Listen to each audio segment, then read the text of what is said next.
Welcome to Find Your Tribe podcast. We're broadcasting from beautiful Portland, Oregon. My name is Annie Lavender Weller. I'm a member of the Turtle Mountain Band of Chippewa Indians and co-founder of the Leadership Lab, which is a career, academic, and transitional coaching nonprofit. I'm also a serial entrepreneur, author, and International Coaching Federation, ACC certified business coach and consultant. Welcome to my podcast, Find Your Tribe.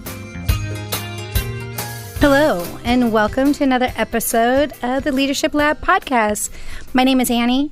I am a coach and one of the co-founders of the Leadership Lab, and I'm here with my beautiful little sister. Hello, and my name is Destiny, and I am also a co-founder and also a coach, and I do one-on-one and academic coaching. And I do career coaching, small business coaching, and entrepreneur coaching and career coaching. Mm-hmm. So we have expanded our services. I noticed that there was more of a need for small business coaching and entrepreneurship, especially with women. So I've been doing a lot more of that, where the career coaching has turned into the entrepreneur small business coaching. It's very organic, as we like. I feel like we should call this like the organic podcast sometimes, for as much as I say that. Or we could call each other the organic coaches. You were just teasing me about taking out my magic rocks or something like that earlier. Yeah, I was.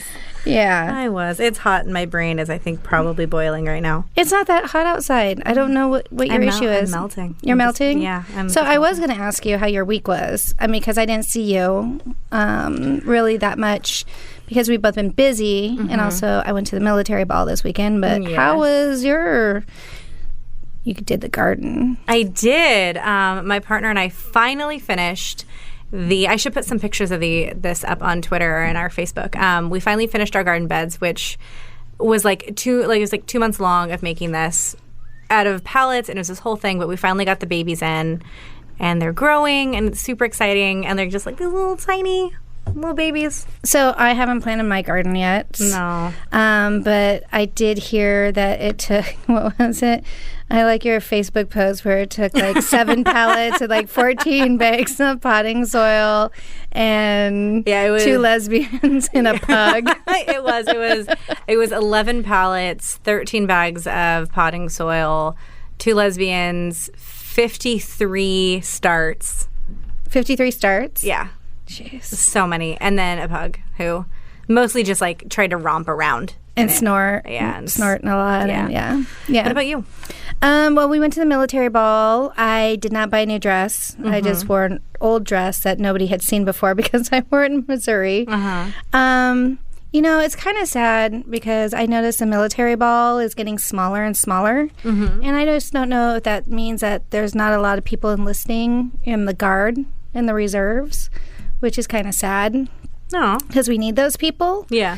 But at the same time, we stayed in a tiny house. Oh, I saw your pictures. It was so cute. Oh, my God. I want one so bad. But Michael's my husband, and Michael is like, no, we are not living in a tiny house. And he's like, where are we going to put all of our stuff? And I'm like, well, we can buy a tiny, little shed.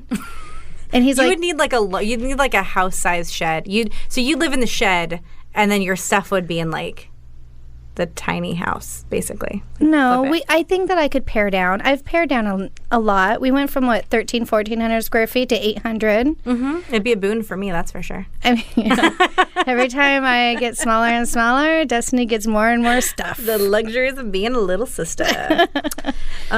Cool. So our podcast today is super exciting. We have a special guest today. His name is Sam, and Sam's been on before. You weren't here. Yeah, Sam the therapist. Yeah, Sam the therapist, and we're covering mental and physical health, the connection between them, all sorts of topics related to them. And he's going to be here to in a couple minutes. Yeah. So let's take a break, and we'll bring him in. Great.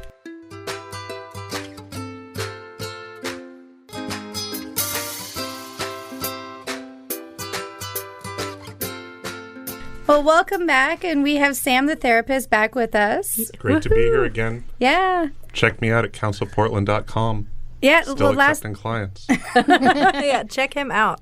Last time, Destiny wasn't here, and so it was just Sam and the Annie show. Mm-hmm. So now you're here with Sam. I am. Now it's the Sam, Annie, and Destiny show. Yes. Sam, can you tell everybody a little bit about you?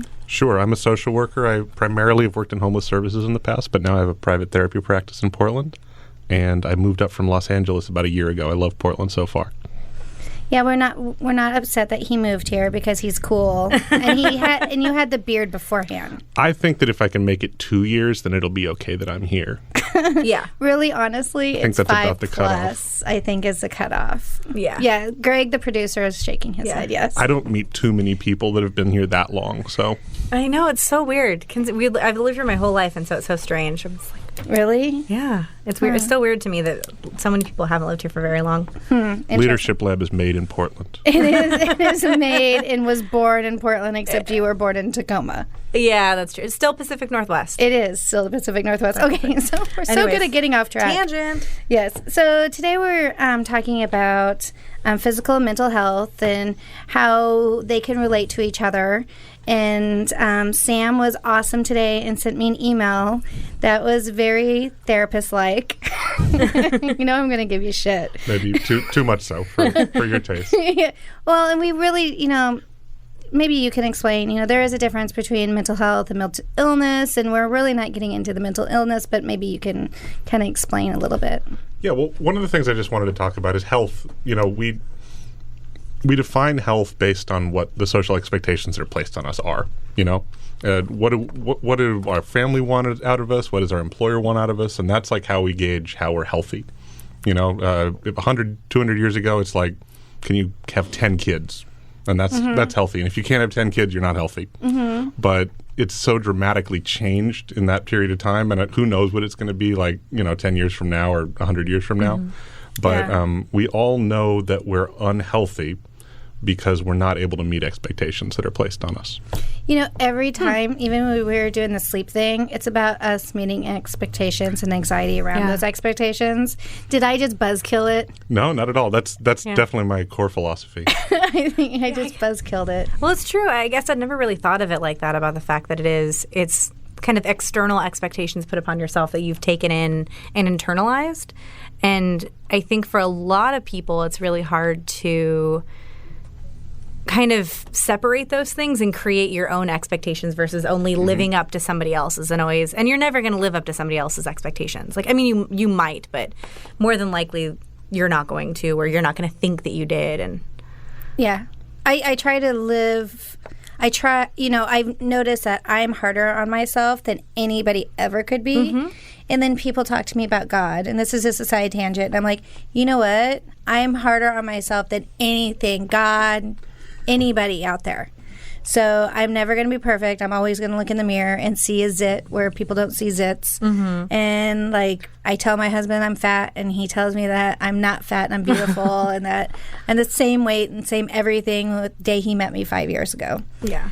Which that just means he's trained well. But yeah. But going back to, mental illness versus mental health. Right. Is there definitely a big, thick black line between the two, or is it more gray? Well, I do think that, mental illness is strictly defined and mental health is not.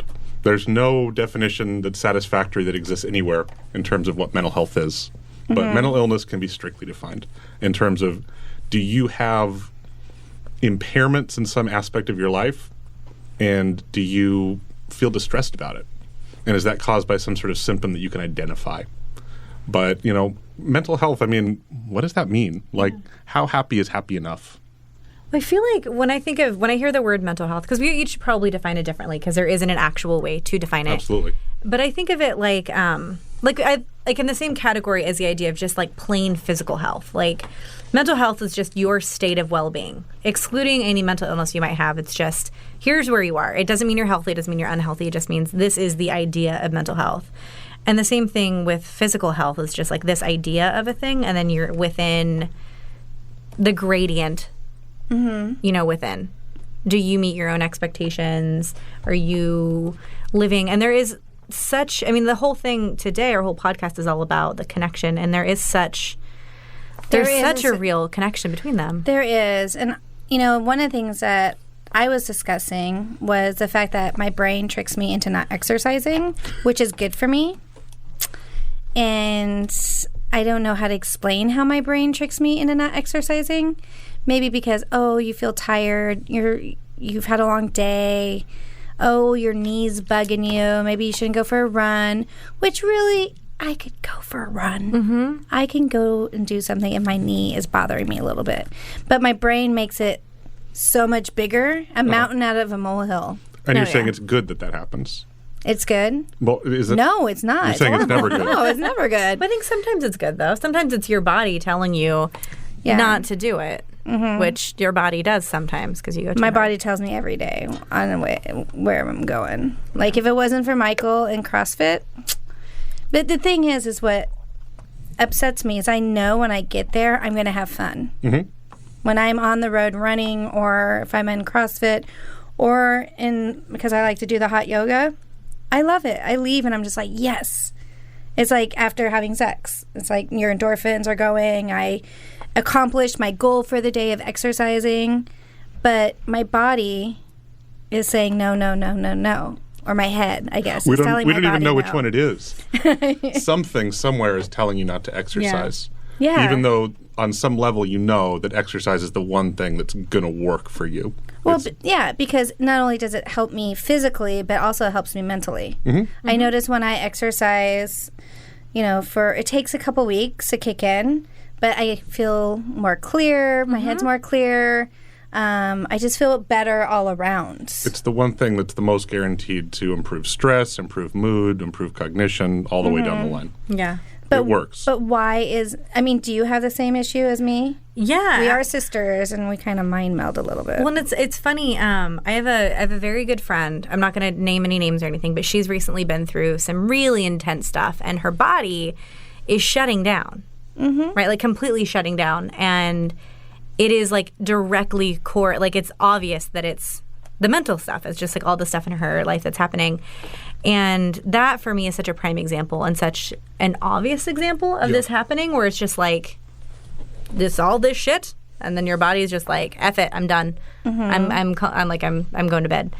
But personally, I will say, like, absolutely, I know for a fact that if instead of sitting on my couch and looking at Reddit for an hour, if I were to like go for a walk or something, I would feel so much better. But I'm just like, but like, I mean, I'm the so internet's comfortable. the internet's. I mean, I just need to know. It's like I don't need to know. And if I move, the cat or dog's going to be disturbed. Right, and you make excuses. And I think, like, I was talking with my partner about this last night, and I think a part of it is that you, like, place roadblocks for yourself. Like, you create things that aren't there, and you have to get past them. And that's one of the great things about having a coach, or if it's something more severe, having a counselor or a therapist or something to help you to overcome whatever obstacles are in your way, right? And sometimes helping you to even recognize that there is an obstacle, because sometimes you don't know. You don't even know that there's something wrong until somebody goes, Yeah.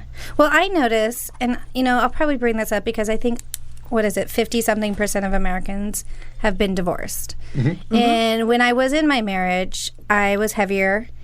Also, I noticed that my skin was somewhat more oily. Like, I had to wash my hair every day. And I would break out. I just didn't have that glow in my skin. I just felt like I looked older, even though I was. But then after I got divorced, and I started, doing my own thing, a ton of bricks kind of fall off your shoulders. Divorce cures oily skin. It does. It's well known. And pimples. It's understood. But no, I look at pictures then because they have the Facebook, look at, the great reminder past. Past. And I think that I look younger at 41 than I did at 31 when I was in a bad marriage. Possibly. I don't know what you think, but... Well, no, I would agree. I mean, I wouldn't say I look younger than when I was married, but I don't know. I'm definitely happier now, and my skin's better and all that kind of stuff. Like, I think that But that's just my journey. I mean, what I saw physically between the mental and physical, because I was so stressed out. Yeah. And I would... I don't know if it was because I was rubbing my head or something like that, but I would get, like, sores. I don't think it was, like, from me pulling my hair. I don't know. Yeah. Just, like, rubbing my head all the time. Like, what am I going to do? Yeah. I'm stressed. What happened now? What? I'm curious, Sam. So you are the expert in this, right? So is there, like, academically speaking or medically speaking, is there a connection between them that is identified? Absolutely. And I mean, I think that there's a tradition in Western philosophy or whatever to separate them, when in fact there is no real line of separation that you can draw between the mind and the body. I mean, you can talk about the brain, but the brain is very much part of the body. It's affected by blood flow and all of those things. I mean, if you talk about we've looked at exercise very carefully in terms of how does it affect your body and how does it affect your mind and how does that cross over. And one of the main ways is through endorphins, which is your body's natural opiate. Another way is that in men and women, it increases testosterone release across the board. It reduces cortisol, which is the main stress hormone that your body uses to sort of carry stress over time. I mean, when you first get stressed, you get that adrenal response, but that's kind of temporary. Yeah. And the cortisol is kind of what stays with you and causes all that lasting damage from stress. And that can affect any bodily system you have. Yeah. And of course, I mean, when you exercise, it changes the way that your body circulates blood and metabolizes energy. And so that's going to have immediate effects on your brain. In terms of the level of brain activation and where and how much you need to activate in order to get a certain cognitive task done. It's all going to change with exercise. So I have a question because there was a going away party for a friend. There was a real estate agent there, and he was a bigger guy, right? But he was he was a real estate agent. I'm sorry, stereotypical. He was working it. Yeah, he was. And then I don't know how CrossFit came about or whatever, but I'm like, yeah, I love it. You know, my husband and I do it. And he goes, oh, you know, another great way to lose weight. And I looked at him, I go, I don't do CrossFit to lose weight. I don't exercise to lose weight. I do it because I like doing it. And he just looked stunned.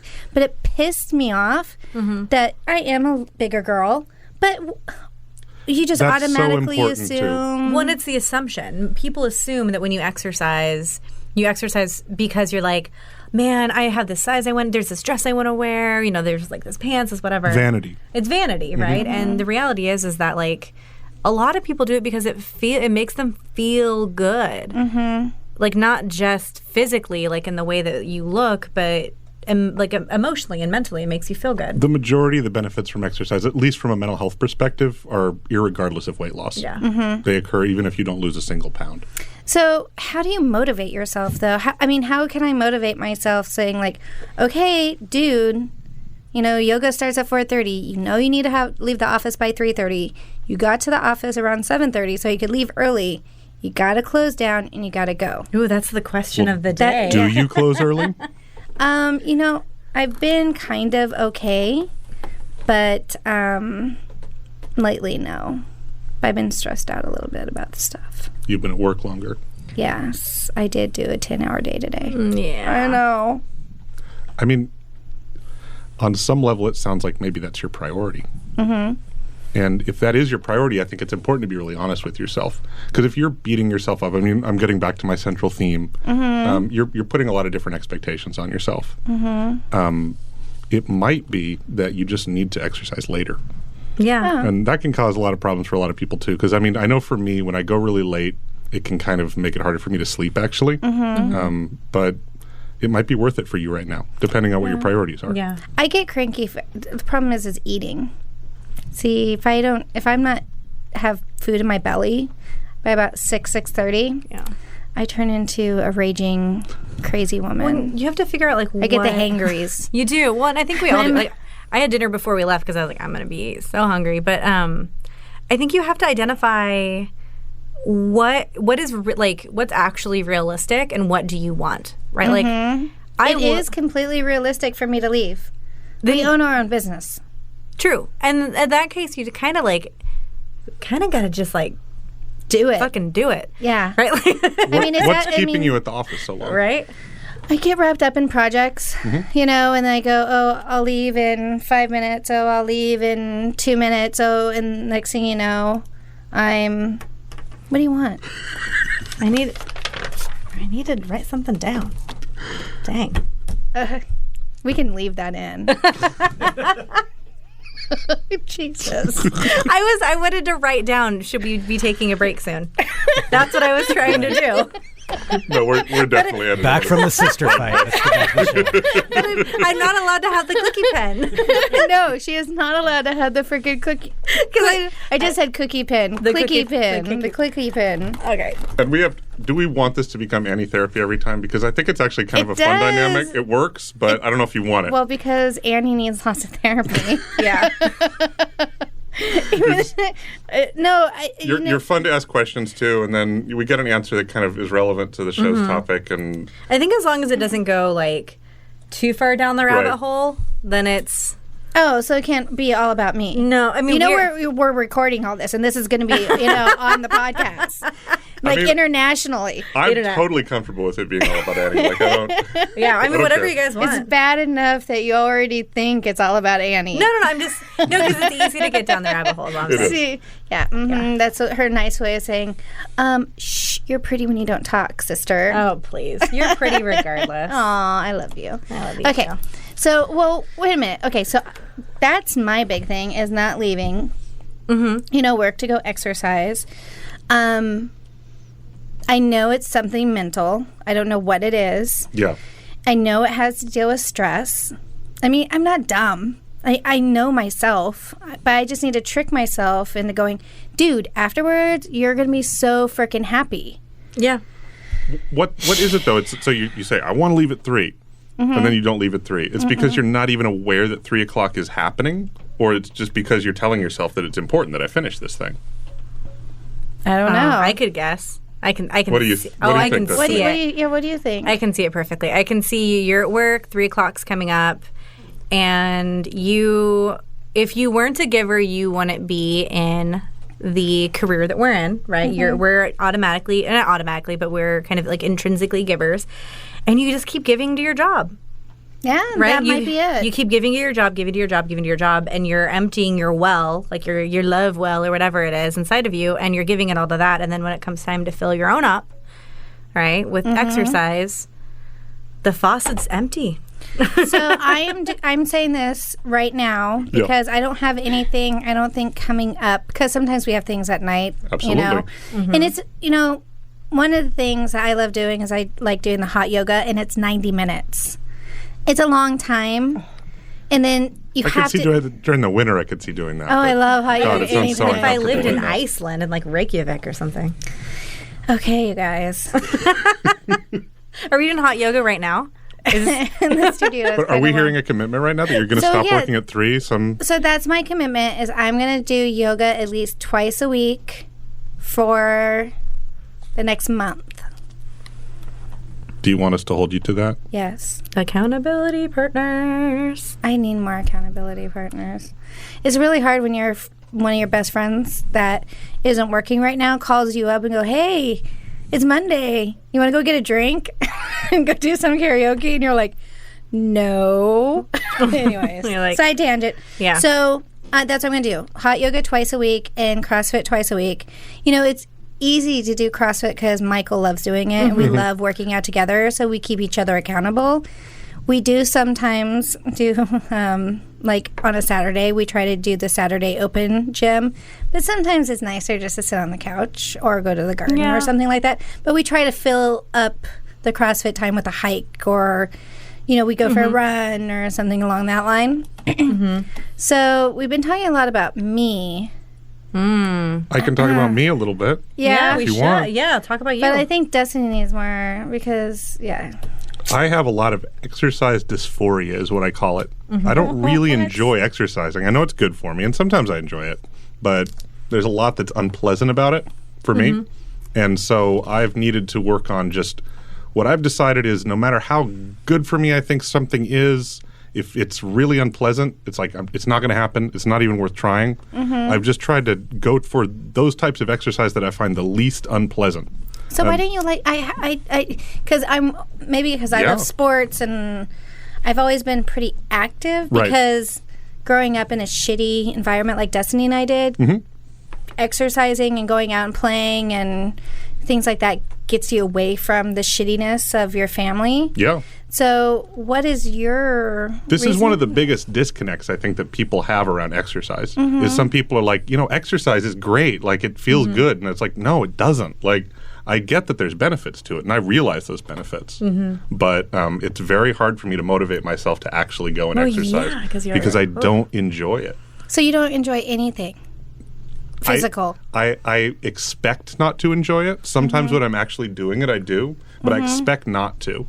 And I think that when I was growing up, sports was an unpleasant thing. It was something my parents forced me to do. I felt like I was always picked last. I didn't want to do it. Yeah. And exercising itself, like running or something like that, I just get so caught up in like the unpleasantness of the task itself. That's sad. I'm sorry. It's okay. It's a lot of people experience it, and that's why Americans are so sedentary. Yeah. And I mean, I'm actually the exact same way. Like, Really? oh yeah, I wasn't until I started doing Because since we're 11 years apart, we didn't really didn't grow up up together. together. And plus, Yeah.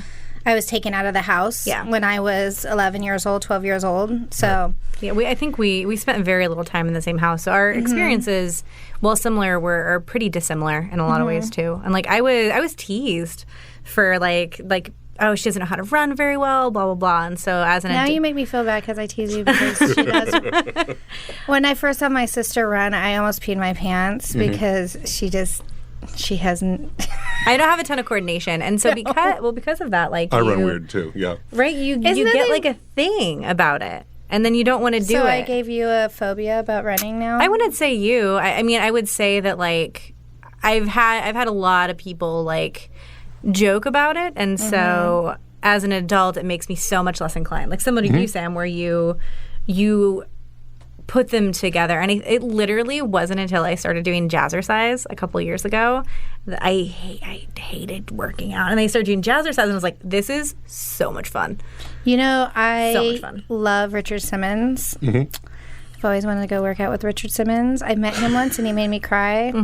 Anyways. But you don't count on this because you love to exercise, period. It Yeah. sounds like you just love to do I it. just love being She outdoors. likes being physical. Yeah. I like being outdoors. physical. I like being outdoors. Because I think what exercise does for me is, since I have that weird entrepreneur brain that's always thinking, like right now I have 4 or 5 different projects that I'm working on. Yeah. And I can do that. But when I'm out exercising, I'm out on a hike or I'm out on a run, I don't really think about those things. Well, sometimes I do, though. Well, it clears your brain. It too. does. It used to be that was hiking was the one thing I could like get myself go outside, go for a hike, and I still love to hike. But what's really sad is that I learned recently that the way to get myself to really exercise the most is to just exercise in ways that don't feel like exercise at all. But that's such a good thing to do. Yeah. It's just the freaking rower or the elliptical, just put on music, and like there's not strain on my body in some way that causes me to feel bad. And so I just do it and I don't think about it. Yeah. Yeah. I usually listen to a podcast, actually. Really? I listen because I can't listen to music because my brain, like yours does, like it just goes. And so I find myself like thinking and then getting bored and then moving and like just whatever. And I just can't like center myself. Yeah. And so oh gosh, like a year ago, I came up with the idea. I was like, well, I can't read a book because my arms are moving, whatever. What if I listen to a podcast? That's the perfect amount of time. And I can listen to podcasts when I'm walking, but I think if people saw my iTunes and they saw my running and working out, they're like, who is this person? Because I listen to gangster rap, and I listen to things like Pantera, and listen to That's awesome. Yeah, I have a very eclectic. Oh, and Izzy, what's her name? Iggy Azalea. Oh yeah, I love her too. Yeah, So I listen to pop music and gangster rap and heavy metal thrash music. I like it. Yeah, I think. Minus the thrash. It's not my favorite. Yeah. But Annie, think about it this way. You don't have the biggest obstacle to exercise that some people face. Yeah, so that's true. this should be really doable for you. It just comes down to a scheduling conflict. I don't think it's scheduling conflict. I think it's keeping to my schedule, and I've always had difficulties keeping to my schedule. I used to be notoriously late to everything, but I've gotten so much better. And one of the things is I hate to say it, but somebody told me, I think it was Grandma, in fact, once I think about it, she's like, the reason that you're late is because you want people to pay attention to you. Oh gosh, she said that to me before. Did she say to you Oh my too? gosh. What a mean thing to say. Oh, she said she has like she grew up in the She grew up in a different 40s, 50s. Had kids when she was 15. Yeah. So But it drives the point home that it impacts other people when you're late. Oh, it Yeah. does. And then you just like sit there and you go, well, fine. I guess it. Whatever. yeah, Grandma, I love you. yeah. But I mean, blah, blah, blah. Here's what I would do. I would set 2 alarms. One at 2, and gives yourself about 3 minutes to figure out how can I get out of here by 3. Mm-hmm. And then when the 3 o'clock alarm hits, you have to just leave. I think I need to just set an alarm. Yeah.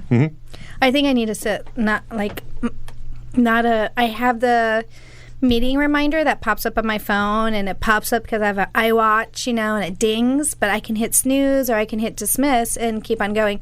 I think maybe I need to physically set an alarm, like in the morning that will Yes. ring at 3:30, and then it's like, okay, like kind of like a school, like you're out of school kind of situation. School's out. School's out. That's a great idea. So since we're coming up with ideas and we're in tips. solutions, Yeah. tips, I mean, but what do you have issues with, because we talked a lot about me. It's destiny time. It's Oh, it's destiny me time. I'm lazy. I'm gonna be so. Same.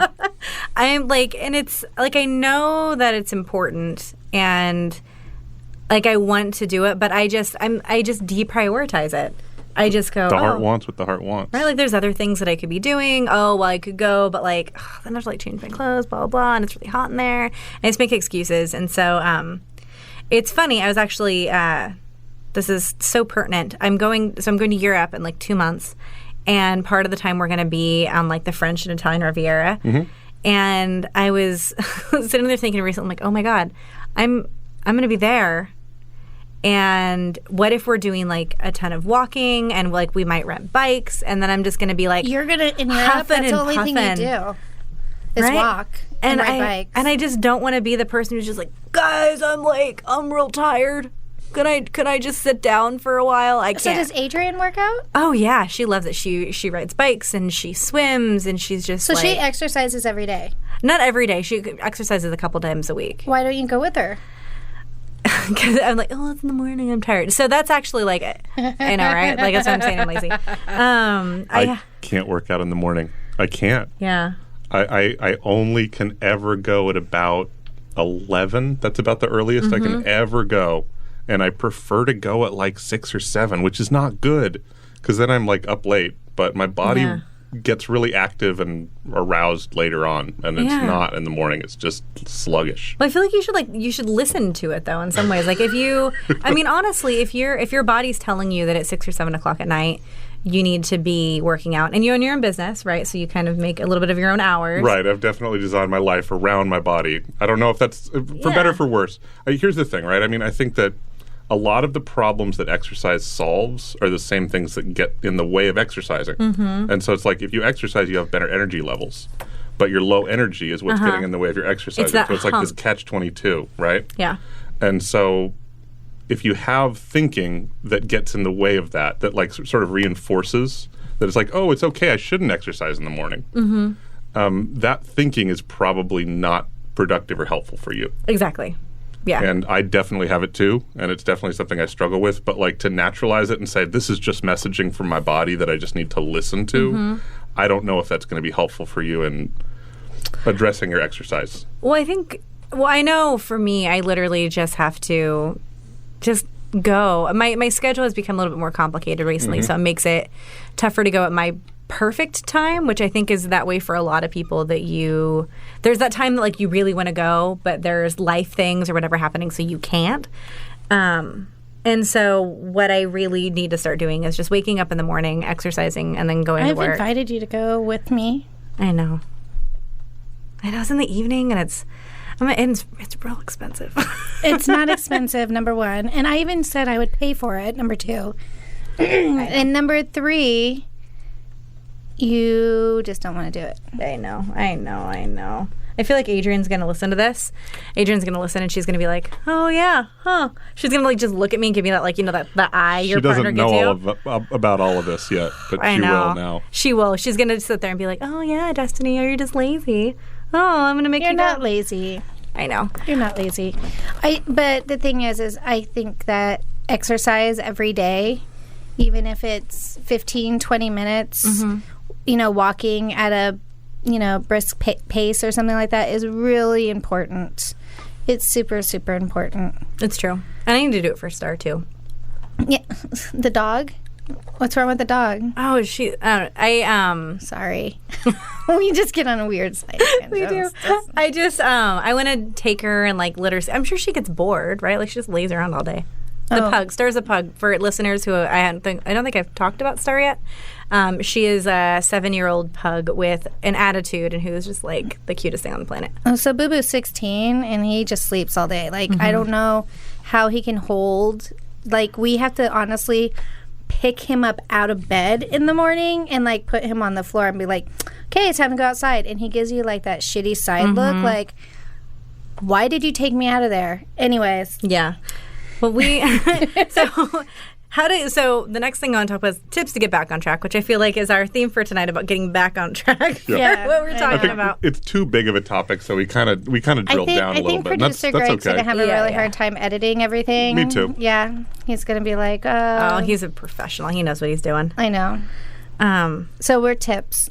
Yeah, tips for getting back on track. Okay, back on track. So tips for getting back on track. I think... So my takeaway, I'll just use my takeaway from it, is that it's a commitment to yourself, right? Like you can't, like I have to change my way of thinking of I'm not doing it for anyone but me, and it's for you. You need to prioritize yourself. You need to prioritize your health. It's going to feel artificial at first. Yeah. You need to put yourself in the situation where you can at least see if it benefits you. And the nice thing about exercise compared to a lot of other interventions is it's almost guaranteed that it will. Exactly. Yep. Versus a lot of other lifestyle changes. I mean, you can change your diet, but like we could argue all day about like the optimal human diet, and like we'd probably end up alienating half of our listenership. But like exercising more is going to be good for you. Like I'm pretty much guaranteed if you're 9 out of 10 Americans. So I love all kinds of food. Yeah, me too. Yeah, except processed food. Bad. Yeah, I don't like it. Yeah. But it's bad for you. Yeah. But I'm just saying, this is a topic where you're going to piss somebody off. Yeah. This is all I'm saying. Yeah, we're going to stop. So what I'm going to do is I'm going to set an alarm. Yeah. And let's see if that works or not. If not, maybe I need drugs to get myself moving and going. That's a whole nother podcast. Well, the thing is another... What I do to myself, like Mother's Day is coming up, and Father's Day is coming up, and it's just kind of shitty time. I think I'm speaking for you, but it's a shitty time for me, for us, growing up the way we grew up, and so I use the excuse, well, Sunday, I'm not going to go for a hike, I'm not going to go to yoga or anything like that. I'm just going to lay in bed, maybe order pizza and just hang out because I deserve this. Well, you know what? It'd probably feel better if I got out of bed and went for a hike. Yeah. Honestly, instead of sitting there depressed and like watching Lifetime movies. I'm kind of addicted to the I do love movies. them. Yeah. I'll make a commitment today as well. Okay, what's yours? I was just about to ask you. I'm going to go work out before work at least once a week. And granted, I only work 3 days a week. Yeah. But one of those days, I'm going to go before work, at least one. Yes. Because I do work out right now, but I always do it pretty much in the evening or maybe on a weekend, late morning. So I'm going to try to change that up a little bit. Yeah. Awesome. Perfect. So I'm going to set an alarm. I'm like trying to think to myself, I'm going to set an alarm. What was my commitment again? You're setting an alarm, and then you're going to leave the office early, and you're going to do CrossFit. I love that I already have memorized. You're going to do CrossFit 2 days a week, and you're going to do hot yoga 2 days a week. Okay, awesome. Find Your Tribe podcast is a conversation with guests addressing all aspects of what makes our businesses and personal lives unique. We will balance traditions with new methods, respecting the past while acknowledging the need to embrace new methods and technologies. Finding Your Tribe podcast uncovers the personalities behind the businesses, the leaders who paved the way, and the essential heart of what makes our tribes run. Please visit me at annieweller.com for more information.